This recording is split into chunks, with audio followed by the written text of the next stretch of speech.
Il est 10 heures ici à Paris. Bonjour à toutes et tous et bienvenue dans Parlons-en, votre rendez-vous avec l'info qui prend son temps. À la une de ce mercredi, cette campagne électorale à toute vitesse ici en France. Emmanuel Macron répond aux questions des journalistes à partir de 11 heures heure de Paris. Il est très attendu pour cette conférence de presse. Sa décision de dissoudre l'Assemblée nationale dimanche continue de questionner et de bouleverser les équilibres politiques du pays. On en parle avec Jules Boiteau notamment. Et depuis dimanche, on assiste à une grande opération clarification à droite comme à gauche. Les Républicains sont en crise après que leur patron annonce vouloir faire alliance avec le Rassemblement national.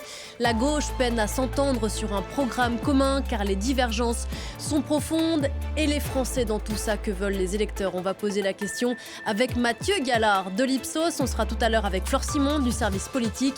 Et on va entendre dans un instant Clovis Casali. On a beaucoup de choses à se dire, c'est Parlons-en. Et c'est parti.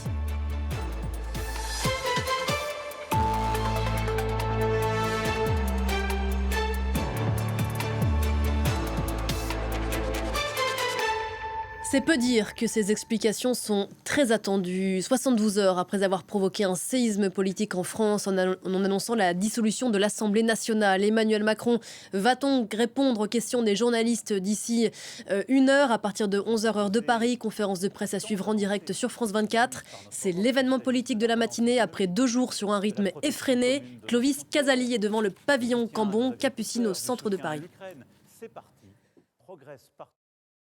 Ce n'est pas au Palais de l'Élysée, mais donc au pavillon Cambon qu'a lieu cette conférence de presse tout près de la place de la Madeleine. Cette conférence qui devrait durer 2 heures et qui va permettre au président de la République de dégager les grands axes qu'il souhaite mettre en avant lors de cette campagne. Une campagne très courte avant les élections législatives. Emmanuel Macron qui prend les choses en main. C'est lui qui avait décidé bien sûr cette dissolution surprise de l'Assemblée nationale. Et on sait que le président de la République va intervenir très souvent durant cette campagne. On nous dit environ 3 fois par semaine pour mener les affaires, pour soutenir son parti Renaissance et la majorité présidentielle. Alors hier, le Premier ministre Gabriel Attal s'est présenté devant les journalistes sur le plateau de TF1. Il a répété que cette dissolution était due au fait que la France est ingouvernable, vu que Emmanuel Macron n'a pas la majorité absolue à l'Assemblée nationale.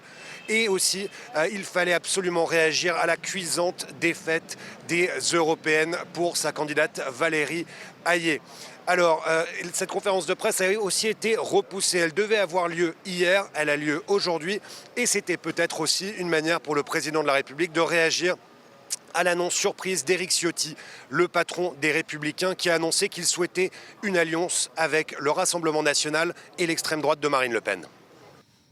Un président annoncé hyper présent. Est-ce qu'il pourrait à nouveau faire de l'ombre à son Premier ministre Gabriel Attal, lui qui a confirmé hier soir, Clovis le disait à l'instant, qu'il mènerait bien cette campagne, lui qu'on n'avait plus entendu depuis dimanche. Écoutez. Oui, je mènerai cette campagne, c'est moi qui mènerai cette campagne en tant que chef de la majorité, Premier ministre, avec l'identité qui est la mienne. Les Français me connaissent, ça fait plusieurs mois maintenant que j'œuvre en tant que Premier ministre aux côtés du Président de la République. On en parle avec vous, Jules Boiteau. Bonjour Jules. Bonjour Pauline. Gabriel Attal qui repart en campagne. Oui, on l'avait un peu perdu de vue, Gabriel Attal. Le Premier ministre, il a été le grand absent de la soirée électorale de dimanche, resté totalement muet à l'annonce des résultats et de la défaite cinglante de Valérie Hayé aux européennes. Une campagne dans laquelle il s'était pourtant fortement impliqué. Mais voilà, Gabriel Attal a pris le temps de digérer le séisme politique de l'annonce de la dissolution de l'Assemblée nationale, décidée unilatéralement par Emmanuel Macron. Une dissolution dont on a appris qu'il avait essayé d'en dissuader le chef de l'État en proposant sa propre démission. Je dois être le fusible de cette défaite, a dit Gabriel Attal dimanche soir à Emmanuel Macron, selon nos confrères de BFM TV. Quelques minutes seulement avant l'annonce officielle aux Français. Refus du président. C'est toi, Gabriel, le mieux placé pour mener la campagne des législatives. Le Premier ministre qui repart donc à la bataille en prenant la peine tout de même de faire fuiter dans la presse son mécontentement. Cette décision a été soudaine et brutale, a déclaré Gabriel Attal devant les députés sortants de la majorité selon l'AFP. Mais alors comment gagner la campagne après la claque électorale reçue dimanche? Faut-il tendre la main à gauche au PS et à droite avec les LR? Écoutez le Premier ministre qui reste très évasif sur la question. En tendant la main à des Parce que socialistes de je bonne crois- volonté, à des gens de droite de bonne volonté? Aux Français. En partant toujours des Français, de leurs attentes et de leurs préoccupations, en allant les convaincre partout sur le terrain que les solutions que nous proposons sont à la fois les plus cohérentes et surtout les plus efficaces. Que le rêve qui est vendu par l'extrême gauche comme par l'extrême droite nous amènerait au chaos, au désordre et à la ruine.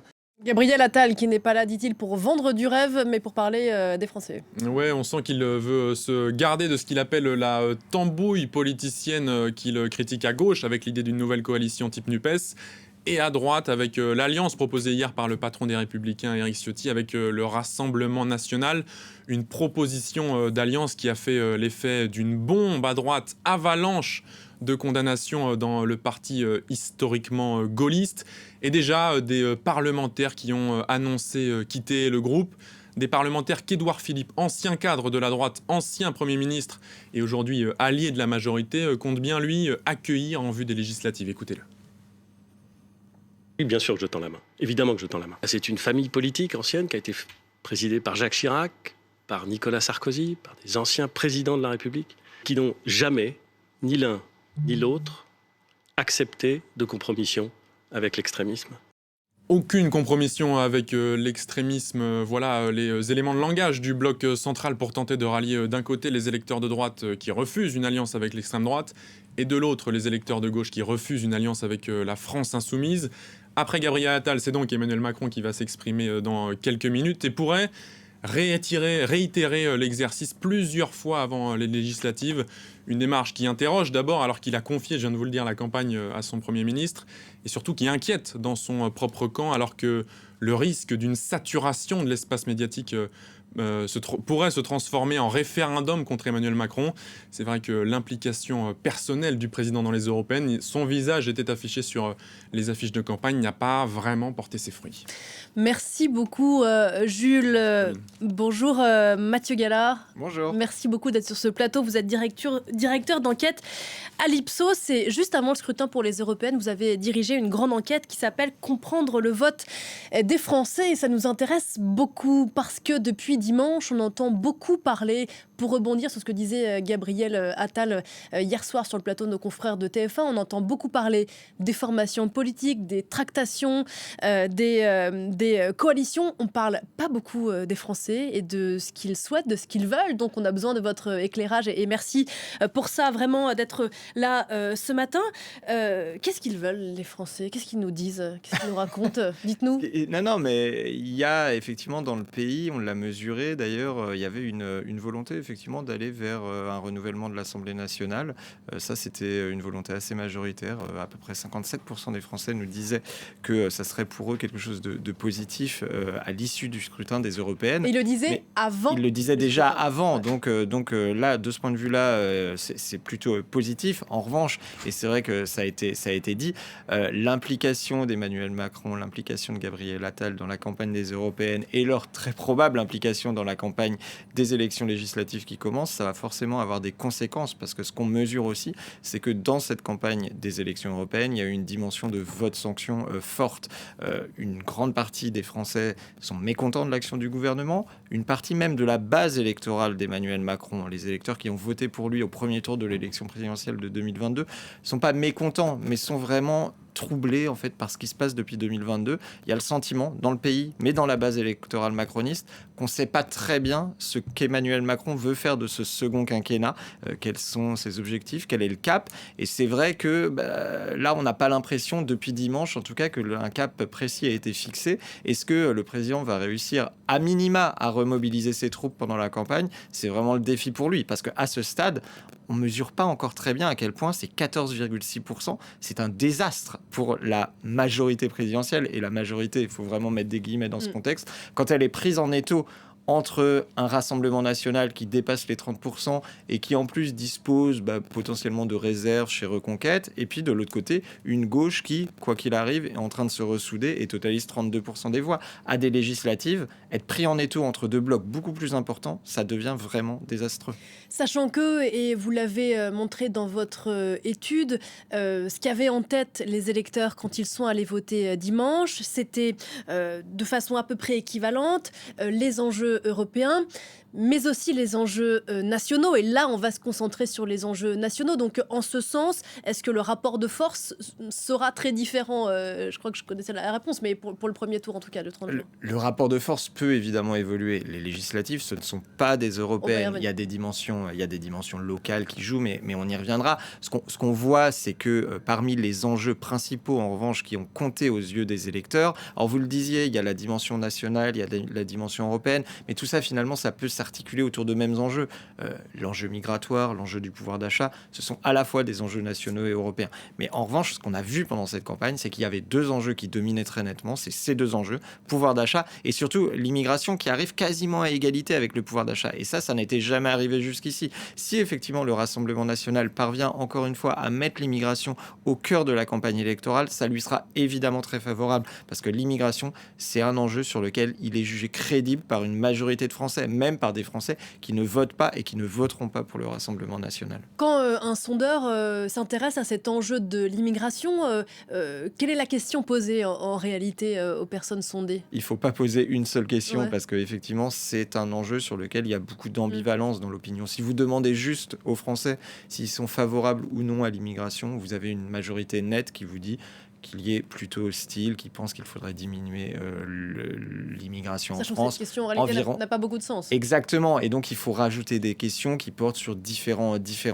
facteurs, que ça soit d'ailleurs le rapport qu'on peut avoir de manière plus personnelle à l'immigration, que ce soit vis-à-vis de l'impact de l'immigration, impact qui peut être jugé négatif par une partie des Français sur la protection sociale, sur l'insécurité aussi, mais qui peut être aussi jugé beaucoup plus positif sur certaines dimensions, sur les dimensions effectivement d'ouverture culturelle par exemple. Et donc on se rend compte en fait qu'il y a un quart des Français qui sont vraiment viscéralement hostiles à l'immigration, un cinquième qui est vraiment très favorable, et au milieu, on a un ventre mou qui, sur certains aspects, y est hostile, sur certains aspects, est beaucoup plus ouvert. Et donc, c'est vraiment cet électorat qui est indécis et qui peut effectivement basculer d'un côté comme de l'autre selon la tonalité de la campagne. Il faut bien dire que la tonalité de la campagne des européennes a été naturellement plutôt du côté de l'hostilité à l'immigration. Et donc l'autre thème, celui qui vient en numéro 1 dans les préoccupations des électeurs avant le scrutin dimanche, mais bien sûr, ça sera aussi le cas pour le 30, c'est le pouvoir d'achat. Pareil, même question, quel est le sentiment des Français vis-à-vis de cet enjeu-là ? C'est une inquiétude, c'est une colère, c'est quoi ? Comment on le qualifie ? Oui, je dirais ces deux sentiments mêlés. Il y a à la fois une colère, effectivement, vis-à-vis de la situation du pouvoir d'achat depuis 2021, notamment depuis la crise de l'inflation, même si ce sentiment, il était déjà présent avant. La crise des Gilets jaunes 2018-2019, elle est aussi liée à quand même ces dimensions de pouvoir d'achat. Mais là, c'est vrai que ça s'est renforcé. Il y a eu le sentiment, effectivement, qu'on a beaucoup perdu en matière de pouvoir d'achat au cours des dernières années et que même là, si l'inflation, évidemment, a beaucoup baissé depuis environ un an, pour autant, les marges de manœuvre financières des ménages ne sont pas revenues, que finalement, les choses sont toujours aussi bloquées. Donc, à la fois de la colère et de l'inquiétude sur ce qui va suivre, parce que c'est vrai qu'on n'a pas le sentiment que les grands partis proposent véritablement des solutions qui sont extrêmement adaptées, qui sont extrêmement prometteuses de ce point de vue-là. Donc ça peut être un enjeu extrêmement fort. Je pense que ça sera un enjeu d'ailleurs plus important dans le vote des Français pour les élections législatives que pour les européennes, parce que pour les européennes, les Français avaient le sentiment que l'Europe, le niveau européen, pouvait vraiment agir sur les questions migratoires, mais pouvait plus difficilement agir sur les questions sociales. Là, il y a quand même le sentiment que le social, ça se règle davantage au niveau national, mais est-ce que un des grands partis, une de ces trois grandes forces, gauche, Rassemblement national ou bloc présidentiel, vont parvenir à montrer qu'ils sont plus crédibles, plus efficaces sur ce sujet du pouvoir d'achat? C'est vraiment ce qui va être déterminant pendant la campagne, je pense. Pour revenir sur le Rassemblement national, est-ce que d'un point de vue statistique, ou en tout cas, est-ce que les études permettent d'expliquer cette avancée, ce rouleau compresseur du vote à l'extrême droite ? Est-ce qu'il y a, on sent, parce que j'imagine qu'il faut raccrocher bien sûr ces études dans une évolution historique, qu'est-ce qui fait que le parti convainc ? En fait, De plus en le déterminant du vote pour le Rassemblement national, historiquement, depuis très longtemps, depuis 84, son émergence, ça n'est pas le fait d'être hostile à l'immigration. Comme je le disais tout à l'heure, il y a une majorité quand même de Français qui est plutôt hostile à l'immigration, autour de 55-60. Ils ne votent pas tous pour le Rassemblement national. Il faut être hostile à l'immigration, mais il faut que ça soit sa principale préoccupations pour le pays. Par exemple, vous avez de nombreux électeurs de droite traditionnelle qui sont quand même plutôt hostiles à l'immigration, mais qui pour autant ont d'autres préoccupations qui sont encore plus importantes pour eux, que ce soit l'insécurité, que ce soit les comptes publics, que ce soit l'état de la protection sociale, etc. Et donc, ce qu'on voit, en fait, et un des principaux facteurs, là, explicatifs de ces résultats très impressionnants pour le Rassemblement national, c'est cette montée de la préoccupation vis-à-vis de l'immigration, qui désormais atteint la deuxième place, mais quasiment à égalité avec le premier, le pouvoir d'achat. Donc ça, vraiment, ça va être essentiel. Est-ce que l'immigration va toujours occuper cette place centrale aux yeux des électeurs, ou est-ce que, parce que l'arène pour laquelle on vote, là c'est l'Assemblée nationale, ça n'est plus le Parlement européen, est un peu différente, et la perception de leurs marges de manœuvre sont différentes, les questions sociales vont reprendre plus de poids. Et puis la deuxième explication majeure de cette percée du Rassemblement national, c'est ce vote sanction, la colère, le mécontentement très fort d'une grande partie de la population envers Emmanuel Macron, qui s'est cristallisé sur le Rassemblement national. Depuis 2022, le Rassemblement national s'est perçu comme étant le parti le plus solide opposant et le plus crédible opposant à Emmanuel Macron. Donc évidemment, il a coalisé tout cet électorat anti-immigration très préoccupé par l'immigration, mais aussi en plus un certain électorat qui peut-être n'était pas totalement d'accord avec le Rassemblement national sur un certain nombre d'aspects, mais qui se disait je vais envoyer un message à Emmanuel Macron, et ce message, c'est le RN qui le portera le mieux. Évidemment, on en a beaucoup parlé pendant la campagne. Il y a sans doute aussi la personnalité de Jordan Bardella qui a pu jouer, mais je pense que malgré tout, ça a pu jouer relativement à la marge. Il y a des grandes tendances de fond qui expliquent ces 31,5% au-delà de la tête de liste. On va revenir dans un instant sur les tractations politiques et notamment ce séisme au sein des Républicains après cette décision, cette proposition du patron Éric Ciotti. Encore un mot sur ce vote Rassemblement national. Il est arrivé en tête, Jordan Bardella, de l'intégralité des départements français, sauf l'Île-de-France et la Martinique. Comment expliquer ces deux îlots dans lesquels le RN n'est pas arrivé en tête? Qu'est-ce qui se passe dans ces deux territoires qui sont très différents? Très spécifique. Non, mais déjà, quand on regarde la carte, effectivement, ça peut paraître extrêmement impressionnant, cette carte qui devient toute d'une même couleur uniforme, quelle que soit la couleur utilisée. D'ailleurs, c'est assez logique, en fait. Quand vous avez plus du double en termes de voix et en termes de pourcentage de la deuxième liste, évidemment que vous arrivez en tête dans l'immense majorité des communes françaises. Ça n'est pas une surprise. Après, qu'est-ce qui fait la spécificité effectivement de certains territoires qui échappent au Rassemblement national? C'est globalement un certain dynamisme économique, culturel. Et d'ailleurs, on le voit au-delà de la question de l'Île-de-France, parce que par exemple, on a énormément parlé de la Bretagne, de l'ouest de la France, qui désormais votait majoritairement pour le Rassemblement national. C'est un fait politique, majeur, mais qu'il faut aussi relativiser. Ils votent majoritairement pour le RN, mais ils votent quand même nettement moins pour le RN que la moyenne nationale. Parce que ce sont des zones qui sont relativement dynamiques économiquement, démographiquement, alors que quand vous vous tournez au contraire vers des zones qui sont beaucoup plus en déclin, en retrait au niveau économique, je pense au nord-est de la France, notamment au nord-est rural ou aux anciennes zones industrielles, là vous obtenez des résultats pour le Rassemblement national qui sont extrêmement élevé et bien au-dessus de la moyenne nationale et souvent au-dessus des 50%. Donc c'est cette question avant tout, je pense, oui, du dynamisme économique et aussi effectivement d'une population qui est effectivement à la fois plus diplômée, sans doute plus jeune dans les grandes villes et plus multiculturelle, qui jouent et qui sont des freins relatifs, mais des freins au vote Rassemblement national. On l'évoquait tout à l'heure, l'un des éléments marquants de cette campagne qui va à toute vitesse, c'est Éric Ciotti, le patron des Républicains, qui s'est dit favorable hier à une alliance avec le Rassemblement national pour les législatives du 30 juin. C'est une première, en tout cas au niveau national, dans l'histoire de ce parti héritier du gaullisme. Un coup de barre à l'extrême droite qui provoque une crise interne d'une ampleur inédite chez les Républicains. Il y aura un bureau politique cet après-midi au siège du parti. De nombreux cadres et dirigeants du parti souhaitent le départ d'Éric Ciotti, mais qu'en pensent réellement les militants LR dans tout ça? Vous allez le voir, c'est plus compliqué que ça. C'est ce que nous racontent en images Christelle Méral, Muriel Gans et Marc Dana. Un parti désormais fracturé. Des électeurs et des militants face à un dilemme, l'alliance avec le RN. Ces jeunes femmes sont encartées chez les Républicains. Elles disent non à tout rapprochement avec le Rassemblement national. Beaucoup de chocs, parce qu'on est sur un parti républicain qui défend des valeurs républicaines. Et aujourd'hui, partir vers le Rassemblement national qui ne défend aucune de ces valeurs, en tant que militante LR, moi, je pouvais pas le cautionner. Elle dénonce une décision solitaire d'Éric Ciotti. On n'a pas à partir chez Le Pen comme on n'a pas à partir chez Macron. On a un couloir, on a une ligne à défendre, on a des électeurs, on a quand même fait 7% aux élections. Un virage vers Marine Le Pen, dénoncé aussi dans ce quartier huppé à Paris par des électeurs du parti. Les alliances avec les extrêmes, c'est pas ce que je veux, c'est pas démocratiquement je pense, bon pour la France. Changement de décor et de ton à Cannes, un bastion de la droite. Mais dimanche, le vote pour le Rassemblement national a largement dominé. Certains électeurs LR sont nombreux à défendre l'alliance. Il faut absolument qu'ils se regroupent pour faire quelque chose de fort. Bon, et puis il faut faire changer le pays quand même. Donc, je vois pas où est l'autre alternative, quoi. Des grandes manœuvres, également approuvées par cette autre électrice LR. Je suis favorable parce que, pourquoi pas, il faut bien que, de toutes les façons, il y ait un accord. Ce sympathisant du parti espère que cet accord permettra au RN d'arriver au pouvoir. Il est temps peut-être de passer à autre chose. Et pourquoi pas avec le Front National. Voyons voir ce qu'ils sont capables de faire.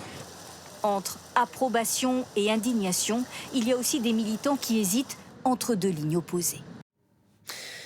Est-ce que, Mathieu Gallard, je rappelle que vous êtes directeur d'enquête à l'Ipsos, est-ce que les sondages, est-ce que vos discussions avec les Français vous permettent d'expliquer pourquoi il y a un tel gouffre en France entre ceux qui voient dans le Rassemblement national la peste et ceux qui y voient la rédemption? C'est un parti qui a toujours été effectivement extrêmement clivant, qui a mobilisé une partie de la population, mais qui mobilise très fortement encore contre lui une autre partie de la population, parce que effectivement ces enjeux qu'il met en avant, c'est des enjeux qui sont extrêmement, extrêmement clivants, relativement faciles à comprendre. C'est plus facile de se positionner sur le rapport à l'immigration que sur le rapport à la réforme de l'assurance chômage quelque part. Enfin, il y a moins de technicité, en tout cas dans le débat public autour de ces questions. Et c'est vrai que par ailleurs, les dirigeants politiques, depuis l'émergence du Front National à l'époque en 1983-1984, en ont fait effectivement un parti représentatif d'une certaine tradition politique en France qui était effectivement extrêmement urticante pour une partie de la population. Et on en a toujours les restes aujourd'hui. La grande question, ça va être de savoir, la grande question de ces législatives, ça va être de savoir si au second tour, parce qu'au second tour, le Rassemblement national sera présent dans de très très nombreuses circonscriptions, quoi qu'il en soit, si au second tour, le Front républicain, qui traditionnellement bloquait les victoires du Rassemblement national au second tour, allait se remettre en place. On a vu en 2022, lors des législatives de 2022, qui s'était effondré globalement. Quand vous aviez des circonscriptions où vous aviez au second tour un candidat Rassemblement national contre un candidat de gauche, les électeurs macronistes ne tranchaient pas, ils s'abstenaient ou ils allaient à peu près à part égale des deux côtés. Et quand vous aviez au second tour un candidat RN contre un candidat macroniste, les électeurs de gauche faisaient la même chose, ils ne tranchaient pas vraiment. Est-ce que là, la perspective bien concrète désormais d'une possible accession du Rassemblement national au pouvoir, de la possible arrivée de Jordan Bardella à Matignon, ça va un peu réactiver ce front républicain? Est-ce que les états-majors des partis, que ce soit à gauche ou dans le camp macroniste, vont faire ce qu'on appelait ces désistements républicains, c'est-à-dire dans le cas où il pourrait y avoir des triangulaires, celui qui arrive en troisième position se désiste en faveur du candidat républicain?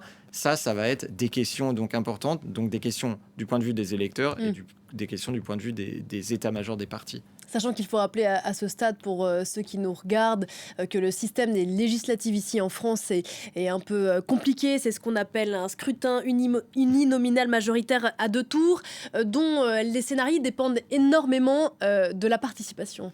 Oui, alors donc pour résumer ça simplement, on élit dans 577 circonscriptions un député. Pour arriver au second tour, il faut être évidemment dans les 2 premiers, mais il y a une petite différence par rapport à une élection présidentielle, c'est que le candidat arrivé en 3e position au premier tour peut se maintenir s'il réunit plus de 12,5% des voix des inscrits. C'est là que ça devient des inscrits, donc des personnes inscrites sur les listes électorales et non pas des votants. Et donc qu'est-ce que ça veut dire? Que si la participation est admettons, de 50%, il faut que la personne arrivée en 3e position fasse 25% des voix. C'est quand même difficile, hein. Mais en revanche, si la participation est plus forte que ça, là, il faut se rappeler, 2022, la participation était de 47,5, hein, donc historiquement basse. Mais si la participation est plus forte, du coup, le seuil pour se qualifier au second tour baisse. Et par exemple, j'avais fait le calcul, à 60% de participation, il faut être avec 20,8% des voix en 3e position, et à 70%, il faut être à 17,9%. Donc là, on est sur une élection assez spécifique où la participation, elle a vraiment un rôle extrêmement concret sur les résultats. Ça aura un impact.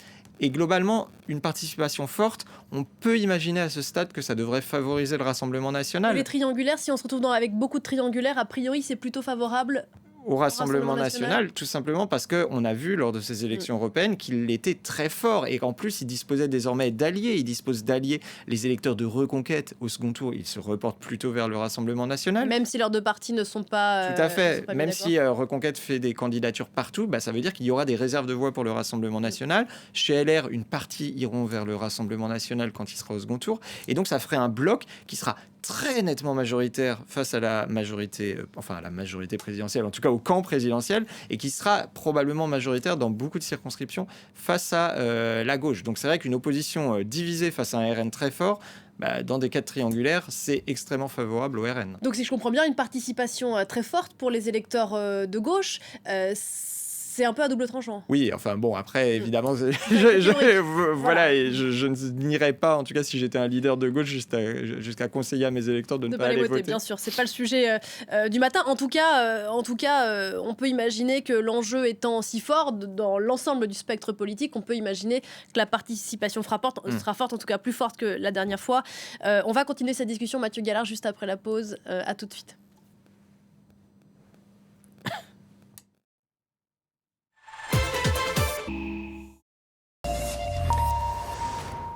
Bienvenue dans Parlons-en, consacré ce matin à cette campagne électorale à 1000 à l'heure ici en France, 72 heures après l'annonce de la dissolution de l'Assemblée nationale par Emmanuel Macron. C'est peu dire que ces explications sont très attendues. Le président français va prendre la parole d'ici une demi-heure pour répondre aux questions des journalistes. Ce sera non à l'Élysée, mais au pavillon Cambon-Capucine. Clovis Casali, vous êtes aux abords de la salle choisie pour l'occasion qui doit rassembler 200 journalistes. L'heure est aux explications. Oui, nous sommes dans le pavillon Cambon pour cette conférence de presse qui débutera bientôt. Elle devrait durer environ 2 heures. Il y aura des questions de journalistes et l'Élysée nous dit que 4 à 5 grands thèmes seront abordés par le président de la République, avec notamment le retour à l'ordre, le respect. Il pourrait y avoir aussi quelques mesures d'annoncer et nul doute, le chef de l'État va parler d'Europe, la nécessité de faire confiance à un parti lors de ces législatives qui croit en l'Europe, en la construction européenne, dans la défense de la France, bien évidemment. Emmanuel Macron va certainement aussi rappeler les risques, selon lui, que présentent l'extrême droite, Marine Le Pen et Jordan Bardella, s'ils entrent au gouvernement.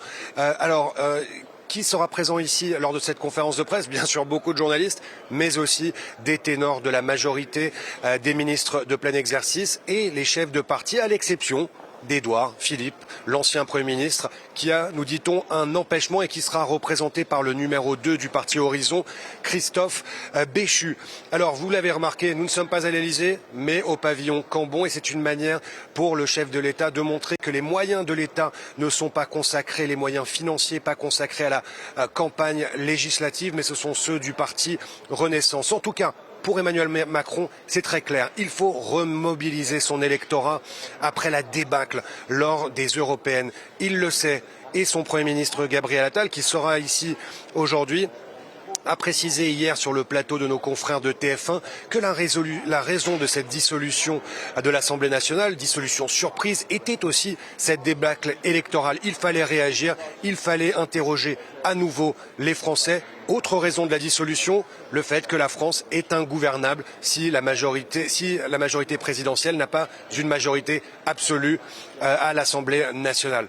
En tout cas, ça s'annonce très compliqué, ces législatives, pour Emmanuel Macron, pour la majorité présidentielle. Toutes les projections des spécialistes montrent que le RN est en tête et que ça va être très compliqué de les battre.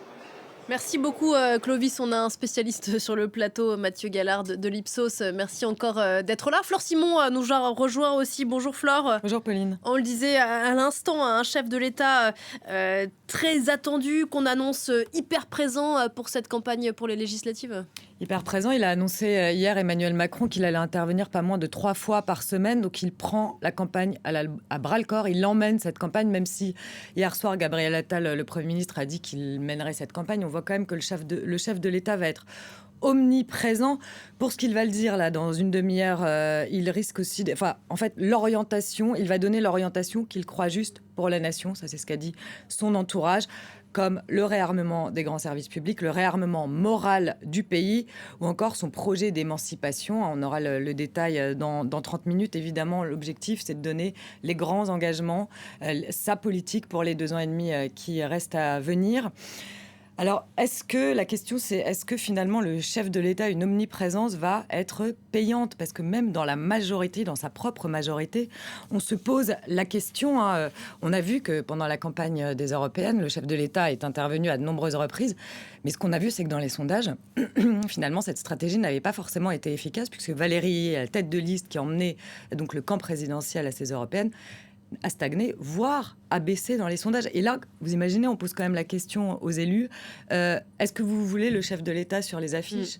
Certains bottent en touche. Mathieu Gallard, vous les avez interrogés, ces Français, pendant cette campagne pour les européennes. Ils vous ont confirmé que l'hyper-présence du président et de son Premier ministre à la défaveur de leur propre candidate jouait en leur défaveur? De toute façon, quand vous avez un exécutif, un président de la République et un Premier ministre qui sont majoritairement impopulaires, évidemment que les mettre très en avant pendant une campagne électorale, ça peut certes mobiliser son camp, mais on a bien vu pendant les européennes qu'a priori ça n'avait pas été le cas. En revanche, ça peut aussi, surtout, mobiliser les mécontents. Et là, ça semble avoir été le cas. Donc c'est vrai que c'est une stratégie un petit peu dangereuse que celle du chef de l'État. Après, la grande question, c'est de savoir si il va quand même impulser un programme, ou en tout cas une vision, un cap relativement clair et relativement mobilisateur pour son électorat, pour sa base électorale, pour qu'elle puisse revenir aux urnes. On se rappelle que là, donc, on a eu un score de 14,6%, qu'Emmanuel Macron, en revanche, au premier tour de l'élection présidentielle, a dépassé les 27%. Donc effectivement, s'il parvient à remobiliser son électorat, ça peut être un pari réussi. Ça paraît quand même extrêmement compliqué en quelques semaines. Ce qu'il va vouloir faire aussi lors de sa conférence de presse, c'est en fait opposer 2 blocs, c'est-à-dire le bloc d'extrême gauche avec la gauche qui est en train de discuter d'un éventuel accord avec les Insoumis. Donc il va essayer d'opposer ce bloc d'extrême gauche au bloc d'extrême droite du RN et de Éric Ciotti maintenant, face à un bloc républicain, donc le camp de la majorité, le camp de la raison en quelque sorte.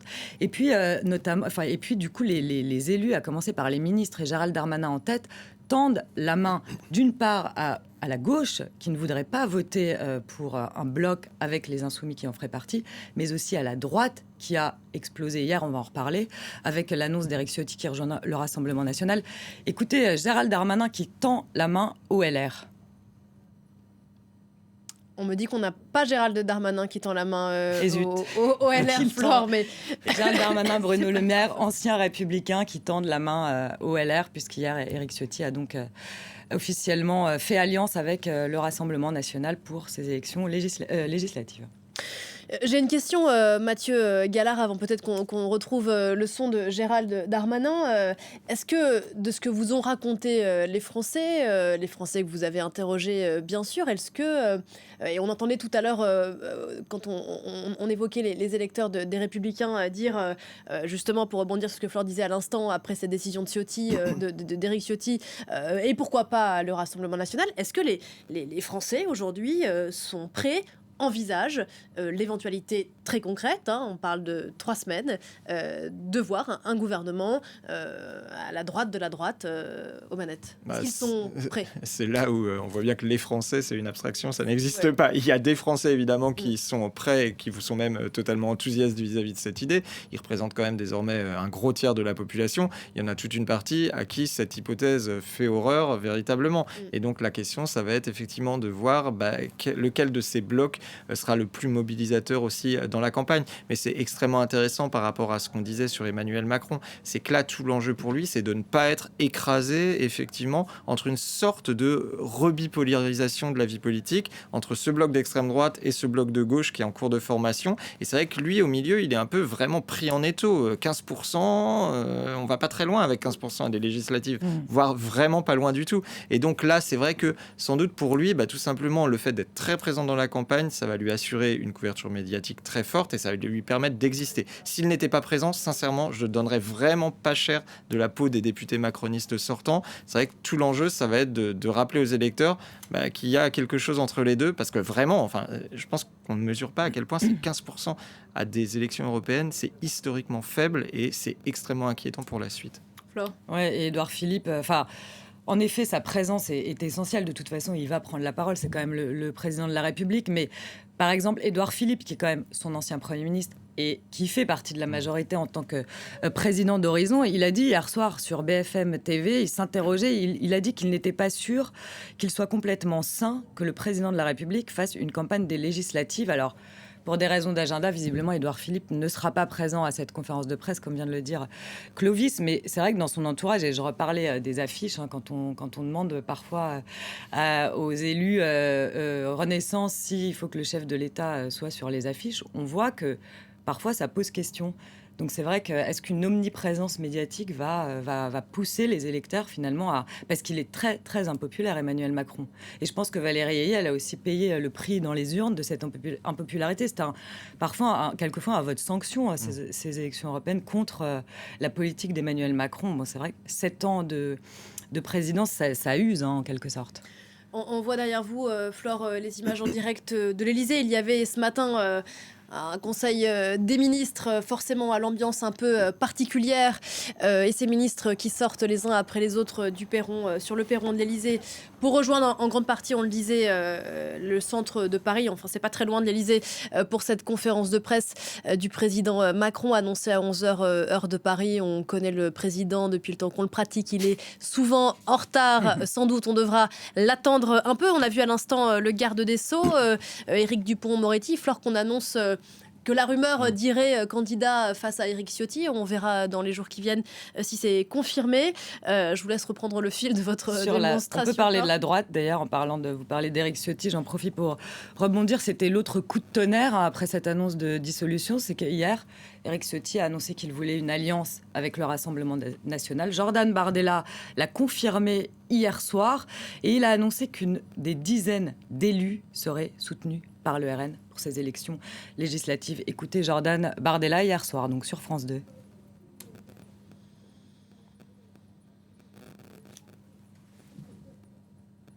Qu'Éric Ciotti ait répondu favorablement à cet appel, et je vous confirme ce soir qu'il y aura donc un accord dans ces élections législatives entre le Rassemblement national que je préside et que je conduis, les Républicains, et il y aura un certain nombre de députés des Républicains sortants ou investis qui seront soutenus par le Rassemblement national. Il y en aura plusieurs dizaines.